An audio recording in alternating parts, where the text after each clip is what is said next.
Welcome everyone to Fundamentals of Kabbalah and Chassidut. Continuing our series on the Ba'al Shem Tov. For those who were here last week, after many months of learning the teachings of the Ba'al Shem Tov, we went back to go over his life, trying to understand the various forces that helped create the Hasidic movement, that his own development, and we probably will be doing that for another few weeks. Where we ended last time is he had just gotten married for the second time. His first wife died very shortly after their wedding, and he remarried. We told the whole story, very interesting, of how he ended up marrying this woman. She was the daughter of Ephraim Kitover, and her brother was Gershon Kitover. Both of them were great Torah scholars in the town of Brody. Brody at that time was very well known for scholarship and people learning. But here, at this point, the Ba'al Shem Tov was very hidden. And as we've discussed, he was part of this group of hidden tzaddikim. And when he met, her father had just passed away. And to the great chagrin of her brother, Gershon Kitover, their father had made a wedding contract with the Ba'al Shem Tov. And for the life of him, he could not understand how his father could have made an arrangement for his daughter to marry what he thought was an ignorant, kind of like a fool. That's how he looked at the Ba'al Shem Tov. And the Ba'al Shem Tov, for whatever reason, played the part in those years. So despite the fact that he tried to talk his sister into not marrying the Ba'al Shem Tov, she felt that if my father made this match, it must be that he thought it was worthy. And so the Ba'al Shem Tov spoke with her before they got married, and he revealed to her his, I'll call it, true identity, and his part of the hidden tzaddikim, and that life would not be easy for them because he, in his attempt to transmit Torah to what's called the simple Jews, he needed for them to feel he was part of them. He was not of the scholarly class. And she agreed to it. And he said, you have to know kind of what you're getting into. And that's where we ended the class. They got married, and Gershon of Kitover was so embarrassed of his brother-in-law, they left Brody, and they went to the Carpathian Mountains. And they were there for a number of years. The Ba'al Shem Tov did menial tasks just to earn enough money to, feed them. They didn't have children at that point. They were just married. And according to tradition, they quite literally lived in a cave. It was like this room kind of carved into a mountain, and they turned it into their dwelling. They were extremely poor. They really had just enough to barely eat.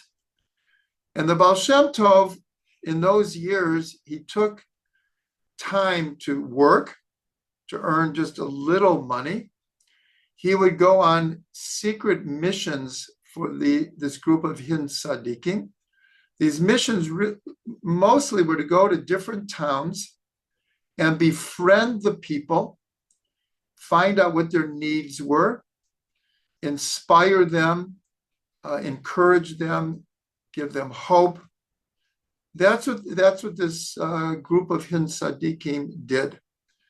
And he also spent a lot of time out in nature. The Ba'al Shem would, I wouldn't say disappear, but he would go off for days at a time and commune with God. Now, this might be very hard for us to understand, but in those days, there were many, many people who this was their service of God. They prayed for hours on end. They said psalms for hours. They meditated in the fields. They communed with God. We can understand how his great-great-grandson, Rabbi Nachman of Breslov, turned Hitbodedut into a main pillar of his teachings, this idea of going out into nature every day and communing with God. Well, you can see where he got it from. Now, he encouraged his students, and actually it's done to this day, where they would have a lifestyle where they would go to sleep very early, wake up at midnight, go out into nature, and commune with God until early morning. They go to the mikveh, daven, sleep maybe for a few hours, learn or work the rest of the day, and continue to do this. But this already, the Ba'al Shem Tov, but he was doing it for days at a time, not just like an evening or an hour here or there. The Rabbi Nachman understood not everyone can spend every night doing this, but he did suggest that people do an hour of Hitbodedut every day, even if you can't go out to nature. Just go into a room, seclude yourself, and speak to God, commune with God. So this is what the Ba'al Shem did during those years. We have to give great credit to his wife, because she stuck with him throughout his life. And he didn't live like an ordinary kind of life. He was a very, very elevated type of soul. So the Ba'al Shem was married. At this point, he's close to 21, 22 years old. At 22, the Society of Hidden Tzaddikim appointed him one of the three leaders of the group. And he was by far the youngest, but he was accepted. If you remember the story, he really actually, his parents were part of this group, though he didn't know this when he was a child. But he was taken into the society when he was 8 years old. It only became clear to him when he was around 13, the nature of this group of hidden tzaddikim. But for them, he was not hidden. They saw his greatness, his learning, his spirituality, his energy. So at age 22, he became one of the three leaders of the group. And it's interesting because we know that the Lubavitcher Rebbe, so he had what were called campaigns. He would announce a campaign, and the entire Chabad community worldwide would take it on. At a certain point, the Rebbe wanted to encourage all women to light Shabbos candles. And they called it a campaign, or for men to put on tefillin. These campaigns are still happening, by the way. And in fact, just the other day, it was one of the main headlines in the papers here that one of the captives who had been let free, he put on tefillin for the first time in his life.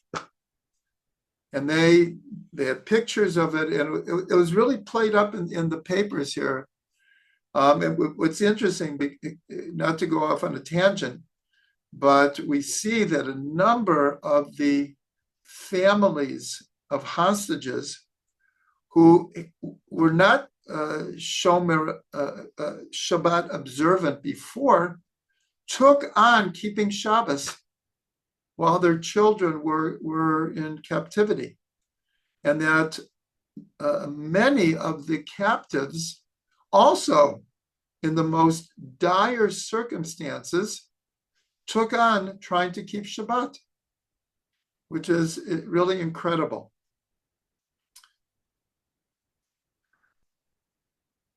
So these were so the Ba'al Shem Tov, as one of the three leaders, his campaigns were teach the children, set up cheders in every town. And sometimes this meant having to raise money to pay the teachers. But many of the people couldn't afford to send their children for an education. Things were very difficult in those days, extremely difficult. And when we say, people could barely put bread on their table, it was quite literal. It was quite literal. So the Ba'al Shem Tov, that was one of his campaigns, that they should spread out to all these villages and do their best to set up learning opportunities for children. During this time, the Ba'al Shem started telling stories. As he would go from town to town, he would just show up and he would kind of grab a few people and he'd start telling a story. But the way the Ba'al Shem Tov is telling a story, people started gathering around. His energy just was magnetic. And he would tell very seemingly simple stories that had, simple morals and ethics and parables. And of course, again, his great-grandson, Rabbi Nachman, became famous for his stories. To this day, the stories of Rabbi Nachman are so spread throughout the Jewish world.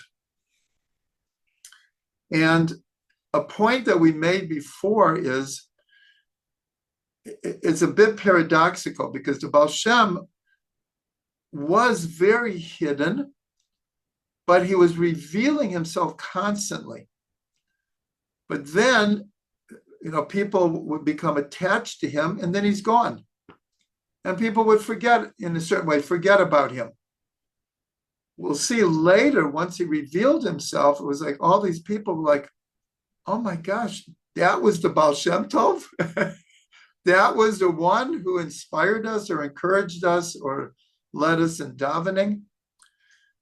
So he would go from town to town, spreading the light of Torah, God's light, but he was especially interested in the simple Jew. That's who he wanted to get to, because that was like 90% of the Jewish people. That's who he wanted to get to.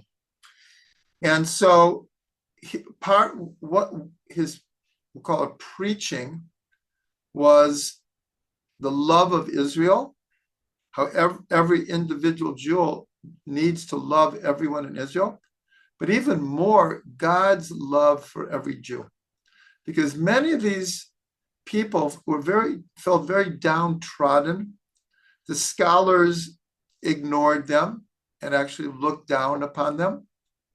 And they could barely feed their families. So you can imagine the low self-esteem that a person could fall into. They can't even barely feed their children. And that's what the Ba'al Shem came to do. It was like, no, every psalm that you say, you have no idea how valuable it is. Every Shabbat that you keep is like, you're the king of the world. how much God loves you, how God values you. These were his messages in those days. One of the things that the Baal Shem Tov had a pet peeve was, in those days, there were many, call them preachers, that would go around and they would kind of preach fire and brimstone kind of messages, that if you don't do every mitzvah correctly, all hell is going to break loose. That's become a very popular saying these days. But it was kind of like threatening the people. Do you know why you're having such a difficult time? It must be your sins. The Baal Shem Tov, this bothered him immensely, because that was not his message. His message was just the opposite. We have to encourage people.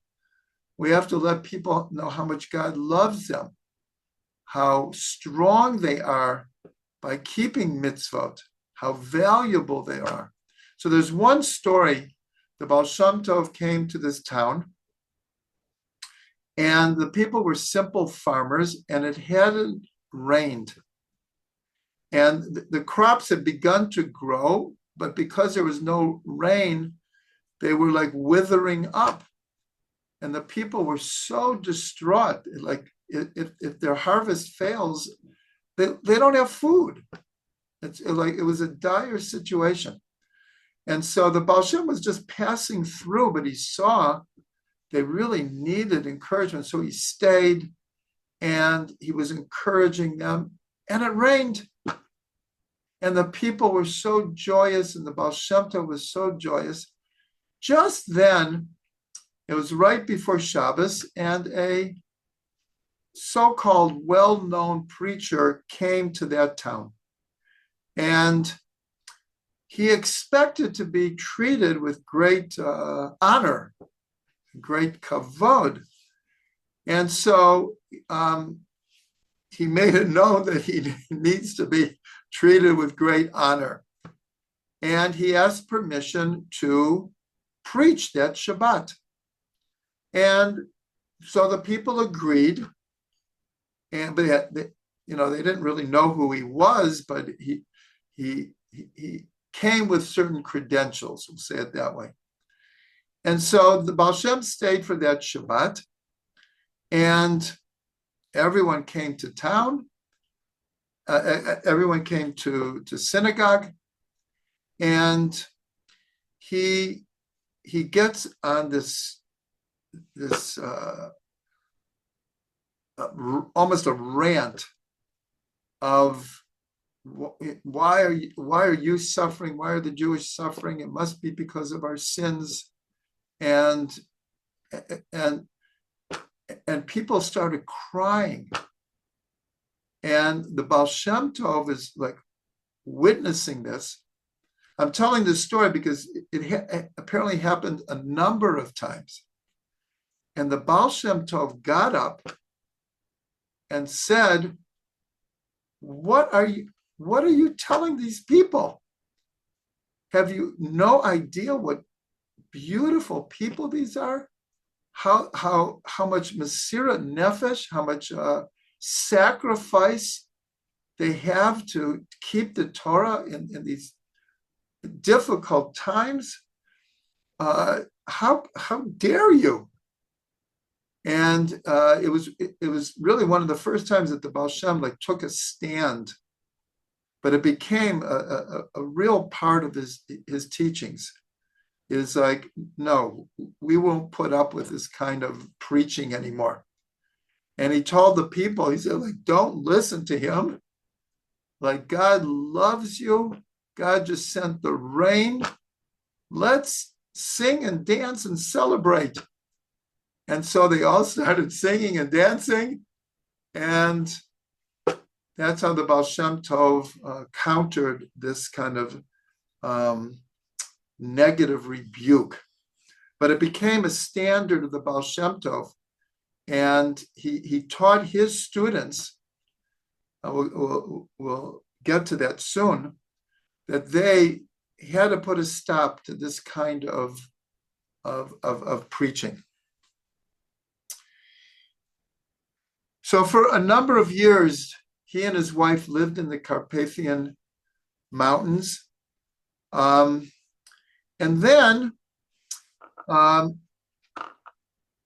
after a number of years, they returned to Brody. Now, this is where her brother lived. This is a town of great scholars.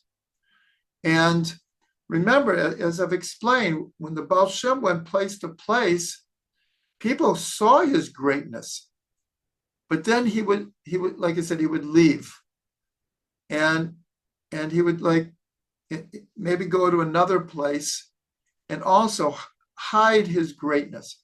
So when he went back to Brody, again, he hid his greatness, and his brother-in-law, what am I going to do with him?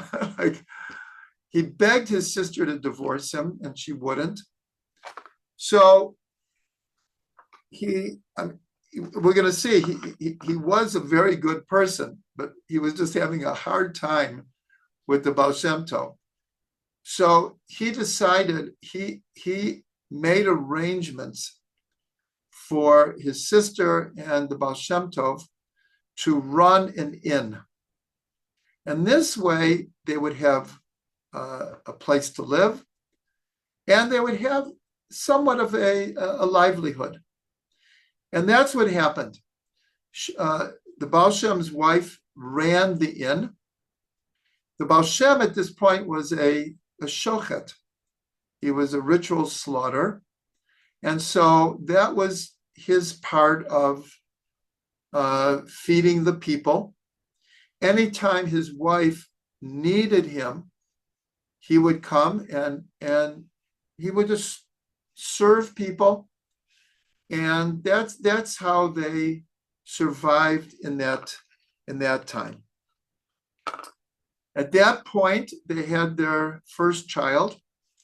It was a daughter, and she was named Adel. Adel, the Ba'al Shem later revealed that the three letters of Adel are Aleph, Daled, Lamed, and it comes from a verse in the song Ha'azinu in the book of Deuteronomy, and it stands for Eish Dat Lamo, that the Torah is a fiery knowledge, a fiery instruction for his people. So he named his daughter Adel, that because the whole idea of being on fire to serve God. We'll learn more about Adel. She was a very, very elevated neshama.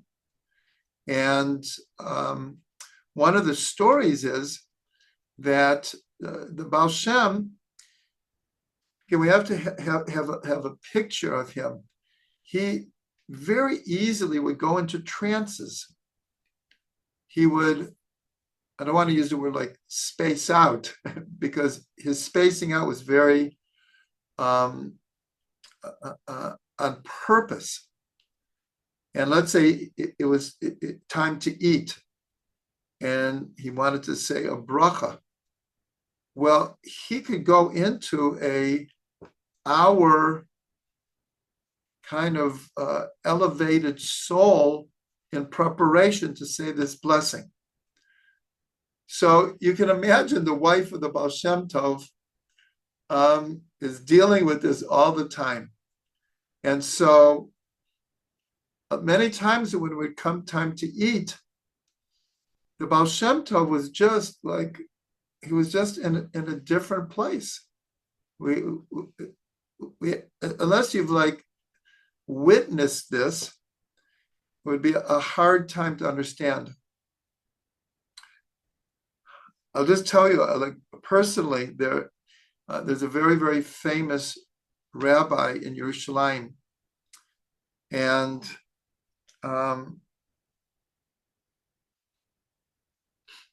1 second.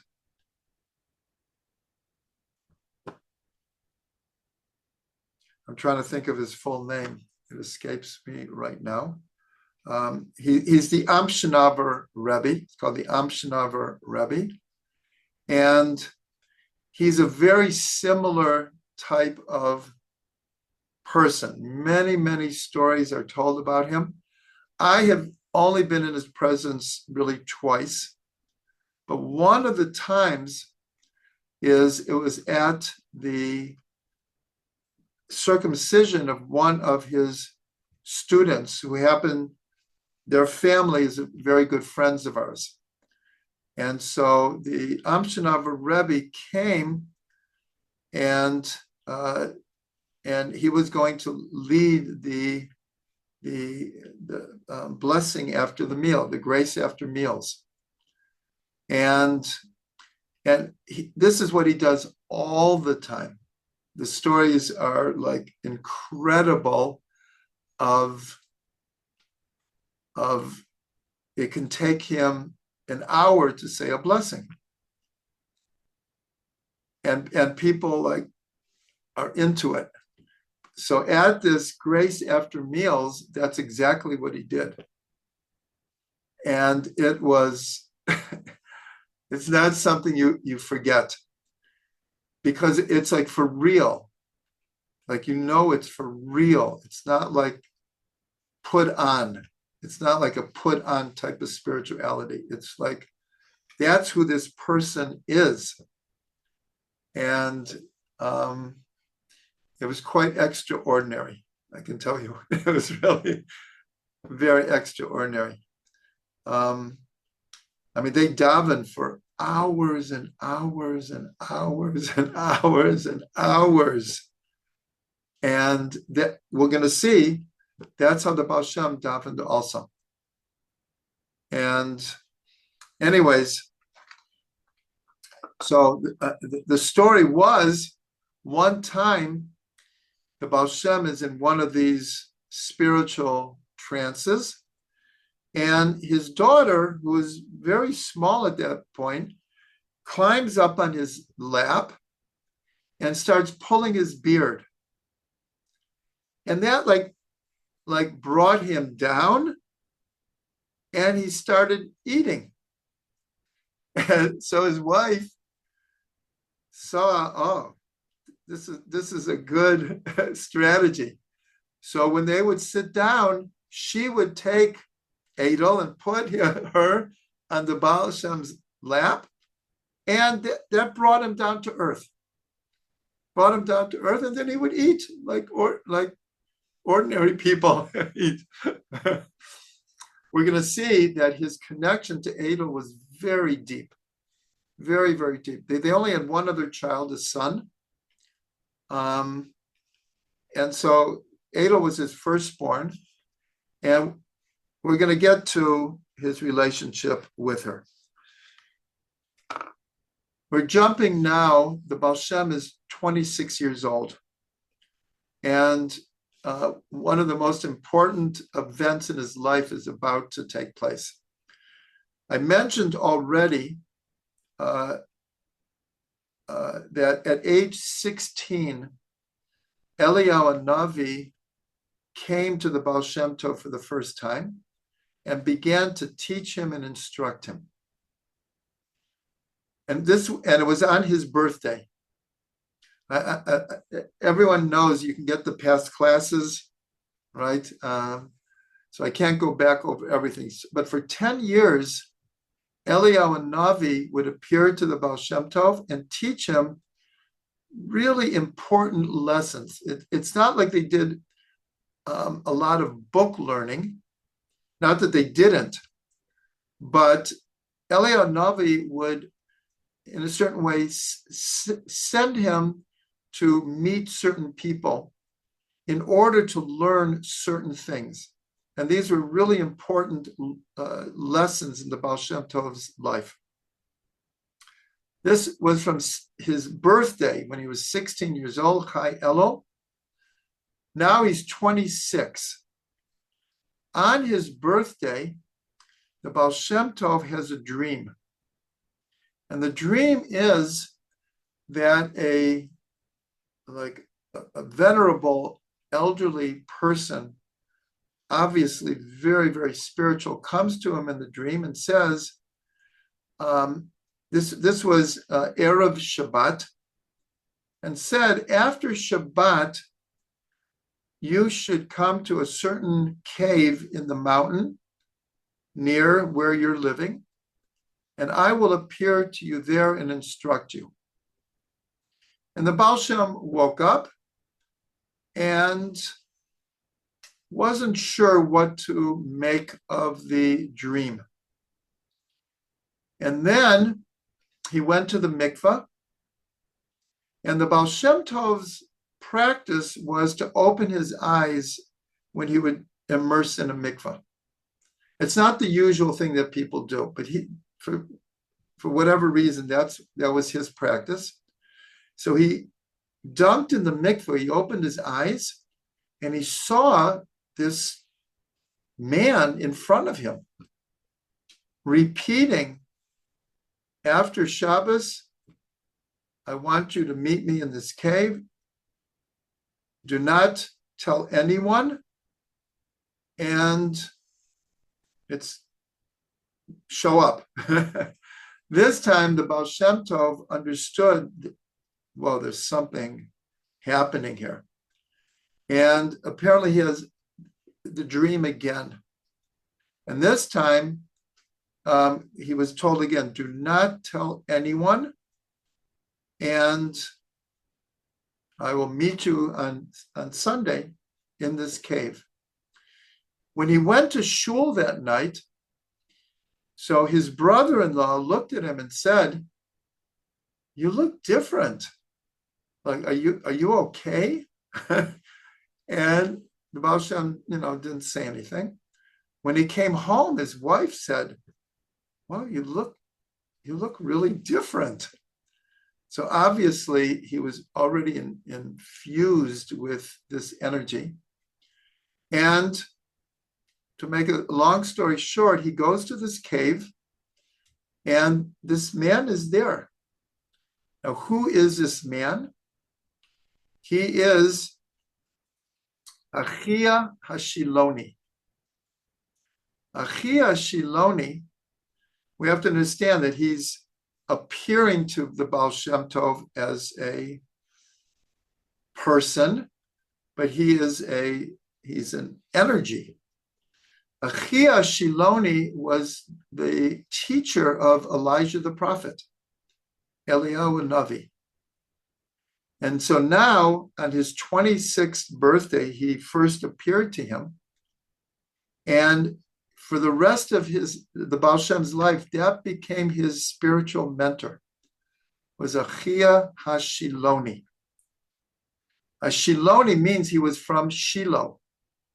That's where the Mishkan was. The Mishkan was in Shiloh before there was a temple. The Mishkan that they had built in the desert was in different places in Israel, but by far the longest time it was in Shiloh for something like 300, the number 369 sticks out in my mind. I mean, that's many generations. The Mishkan was in Shiloh. So he's Achiya HaShiloni. So who was Achiya? He was a prophet, and he lived in the time, according to tradition, he lived a very, very long life.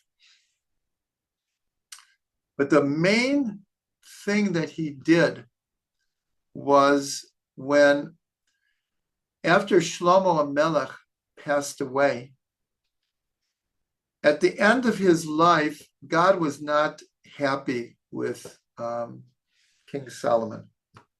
We're going to get to that when we get to the book of Kings. And his son, Rechavam,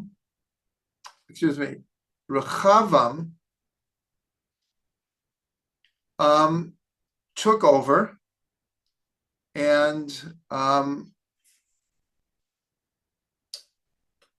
wait one second.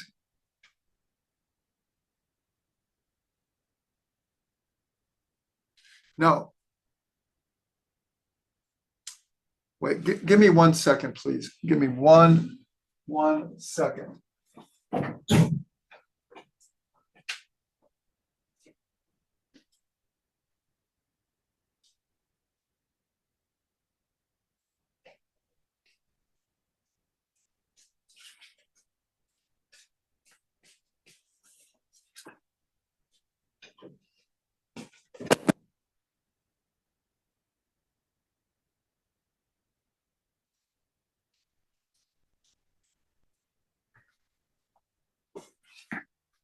Okay, I'm sorry. I just have to look up something.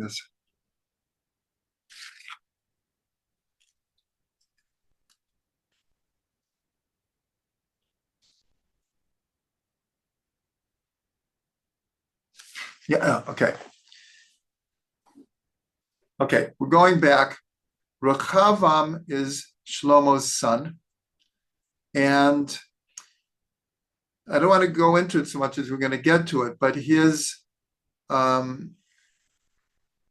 when he became king, the people were complaining that the taxes of King Solomon were just too much for them. And so the elders, Rechavam had just become king. And the elders said, you should listen to the people.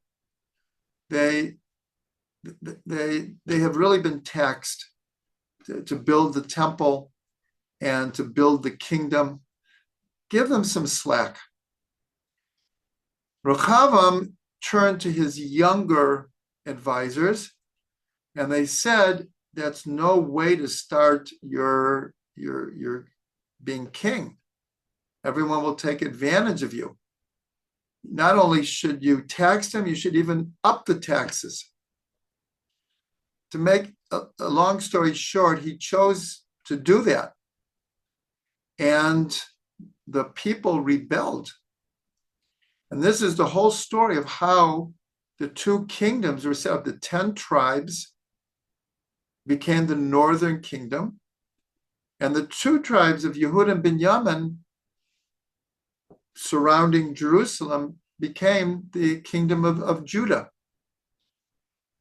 Why am I telling all of this? Is because God sent Achiya HaShiloni to the new leader of the 10 tribes, Yeruvam. And he came with a new garment. And he took this garment and he cut it into 12 pieces. And he gave 10 pieces to Yeruvam and said, God is giving you 10 tribes. And he kept 2 of them and he said, but Yehuda and Binyamin will remain around Jerusalem. So in other words, this splitting of the tribes was really a terrible event in Jewish history because it lasted in a certain way to this day. It never came back together because then Assyria came and took away the 10 tribes. So that split was never healed. And one of the greatest mysteries is that God sent Achiya HaShiloni to make this split. And it's a great mystery why God allowed this, but actually Achiya said it, because unfortunately Shlomo HaMelech at the end of his life wasn't doing what God wanted him to do. So he brought it upon himself.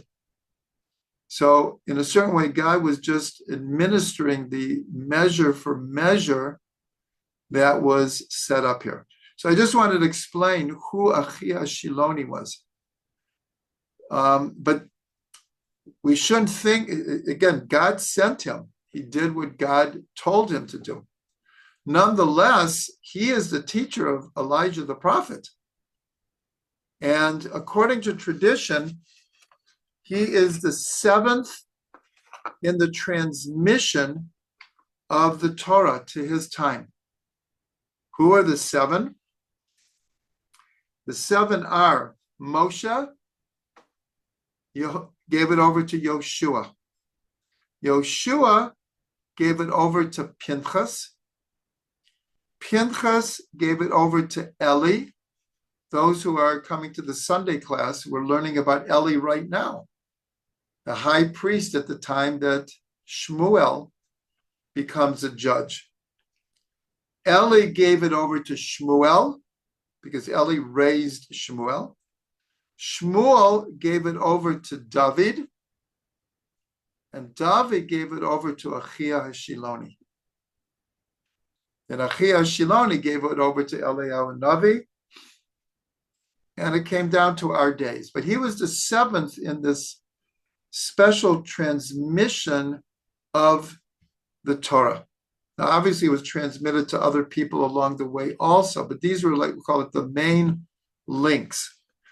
So the Ba'al Shem Tov goes to this cave, and he doesn't even identify himself. But the Ba'al Shem Tov understands that he has come from heaven to teach him. And they sit and they learn for a couple of hours. And Achiya HaShiloni says, meet me here again tomorrow. And this began a 10-year relationship. It actually was to the rest of the Ba'al Shem Tov's life, that Achiya HaShiloni was his teacher for 10 years. And according to Hasidic tradition, on that day in the cave, they began with the first word in the Torah. 10 years later, all their learning was they went through the Chumash. They went through the Chumash, but with the deepest of the deep explanations. You should just know, not everyone knows this, that the Zohar is basically a commentary on the Chumash.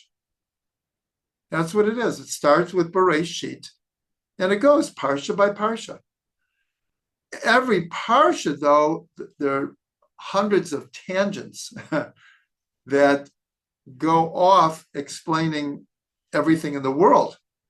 So that's how they learned. But they actually went through verse by verse through the entire Torah, and Achiya HaShiloni is teaching him the deepest secrets of the world.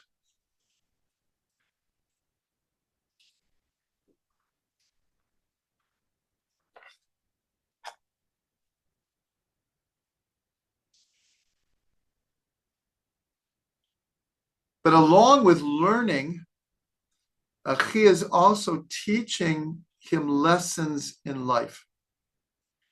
One of the lessons that Achiya taught him was, again, the Ba'al Shem Tov is a unique type of neshama. He could go days without eating. His mind was in the upper worlds. And then he could be in this world, obviously, because he was telling stories. He was one of the leaders of the hidden tzaddikim. And I should mention, because we're dealing with years 26 to 36, at age 30, the Ba'al Shem Tov was appointed the leader of this group of tzaddikim. At age 30, again, he was relatively young compared to many of them. And for those who remember, all the ways back, the previous leader, Adam Ba'al Shem, saw in a vision that the Ba'al Shem eventually would become the leader. We told that story last week. But so here, the Ba'al Shem Tov, and this is important to point out, he could be extremely well-grounded, and he could also be in the heavens. But at a certain point in the Ba'al Shem Tov's life, it became very problematic for him because his elevations of soul were becoming more and more frequent, more and more intense.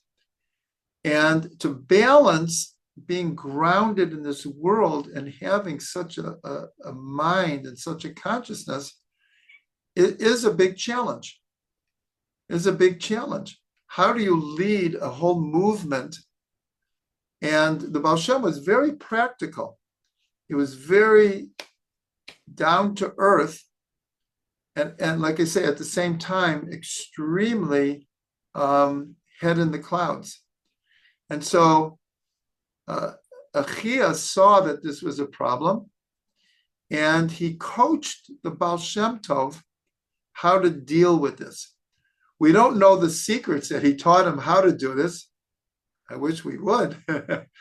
Halavai, we would be on such a level that this would be even a problem for us. For most of us, this is not a problem.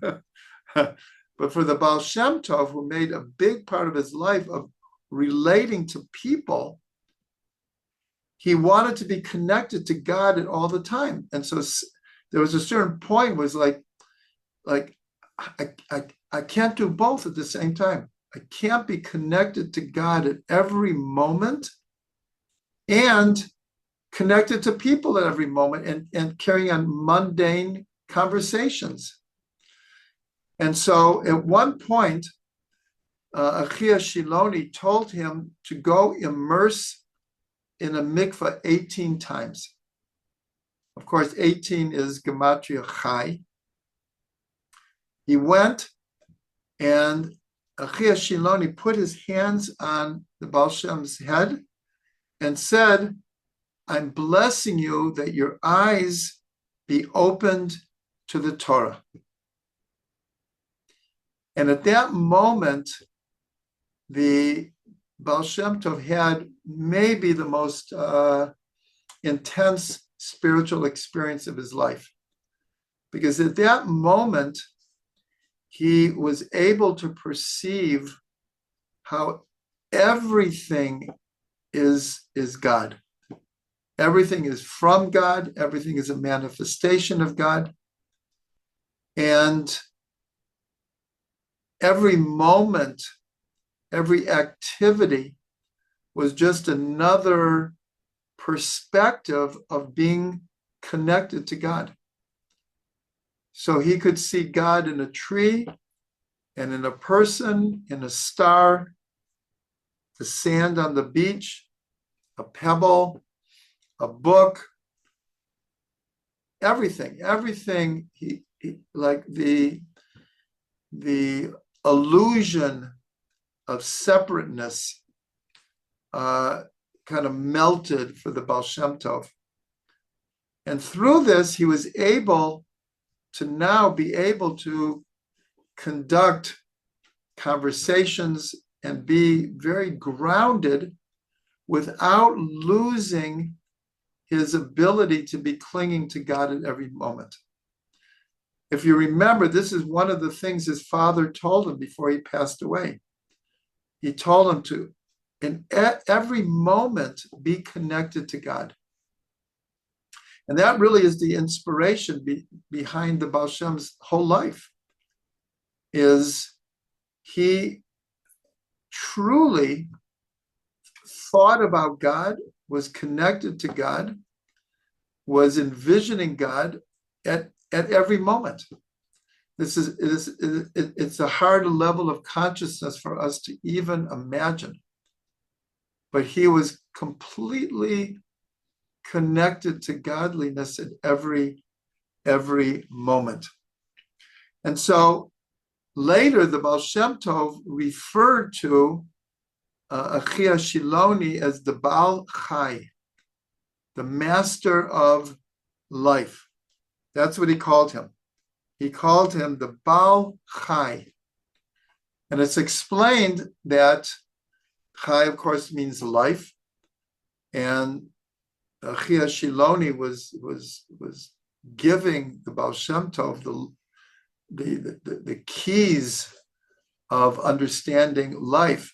But on a deeper level, the two letters of Chai, Chet and Yud, are the two first letters of the two highest levels of soul, Chaya and Yechida. And because these are very, very high levels of soul to reach and to master, Achiya was his teacher of how to reach these levels of soul, Chaya and Yechida. So he called them the Ba'al Chai.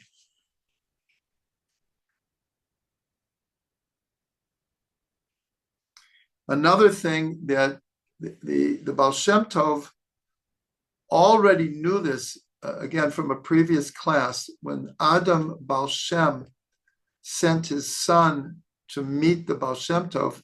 If you remember, he came with a manuscript. And this manuscript, the Ba'al Shem learned with the son of Adam Ba'al Shem. And then a tragic event happened that they reached very, very high levels, but the Ba'al Shem knew it was quite dangerous, the kind of soul ascents that they were doing.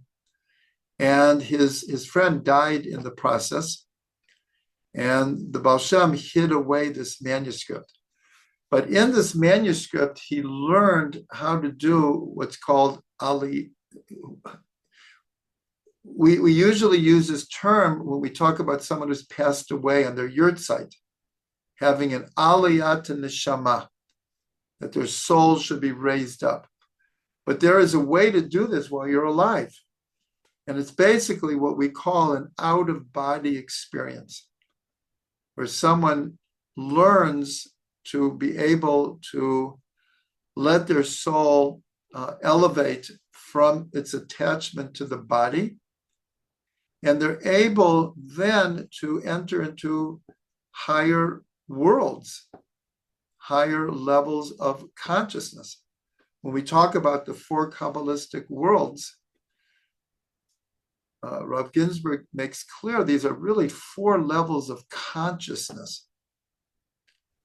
It's not so much a physical world, but a level of consciousness that is present in this world. But these are very high levels of consciousness. So Achiya HaShiloni also taught the Ba'al Shem secrets of having what are called these aliyat neshama. So that's why many times the Ba'al Shem, while he was davening, would experience these aliyat neshama, and in this place, time is almost not relevant. And that's why the Ba'al Shem Tov could go into these states of consciousness for hours at a time and not really be aware of the time, that was passing. And later, we're going to learn probably the most famous aliyat neshama of the Ba'al Shem Tov is when he came in the presence of the soul of Mashiach. That we will say. That's probably the most important aliyat neshama he had. But many times on Rosh Hashanah and Yom Kippur, specifically, in the prayers where everyone is praying, for hours and hours and hours, he would go into these elevations of soul and he'd become aware of certain decrees that were hanging over the Jewish people. And he would, with his whole might, in that soul elevation, try to cancel these decrees. And so on Rosh Hashanah and Yom Kippur, people could see the Ba'al Shem was just like, and they understood what he was doing. They understood. It was mostly his students surrounding him, so they understood. And when they would see the Ba'al Shem Tov enter into, they could see the seriousness on his face.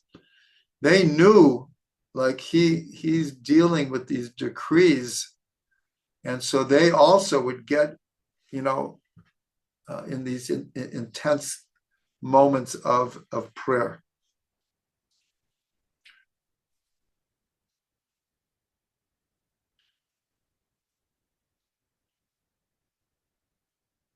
Okay, so this brings us more or less to the age 36. I just want to go a little bit farther so we end at a good point. I already mentioned at age 30, though, he became the leader of the hidden Tzaddikim. And at that point begins a great debate in the Ba'al Shem's mind. And that is, again, he and this whole society have been hidden. That was, in those days, it was a thing that many, many great souls did, is they stayed hidden. They didn't look for fame or position. They wanted to serve God. And so they just went about their lives, and, an observant Jew, a good person, but no one knew the heights of their spiritual service.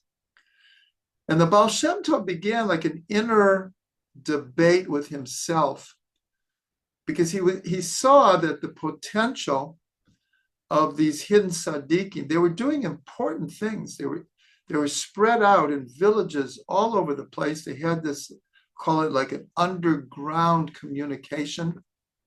They were all, the Ba'al Shem had initiated a number of what I described as campaigns. And the Ba'al Shem was starting to feel that being too hidden might not be the call of the hour. That the situation of the Jewish people was so almost desperate that the Ba'al Shem was like an inner debate. Maybe being too hidden isn't what we should be doing now. But intuitively, that was another thing. His father told him that he should be hidden so that he can reach the people that he needs to reach. But here he's having a debate. And this debate went on for actually many years, 6 years actually, from the age of 30 to 36. And I think we're going to end here. Hopefully I'll whet your appetite, because a few months before his 36th birthday, we already discussed how many times things happen in the Ba'al Shem's life on his birthday. Chai Elul is very, very important in his life. So a number of months before Chai Elul, Achiya HaShiloni tells the Ba'al Shem, we're coming to the end of our learning, and it's time for you to reveal yourself. You are meant to be a leader in Israel, and that is the purpose that your soul came into this world, and the time has come. And I'll end the class that I think it was approximately for 4 months, the Ba'al Shem was going through, we'll call it an identity crisis. He had spent his whole life serving God like by himself. But as we've been saying, he was already feeling like maybe it is time to be revealed, not just myself, but the mission that I have in this world. And as we said also, there were times that he and his wife moved many, many, many times.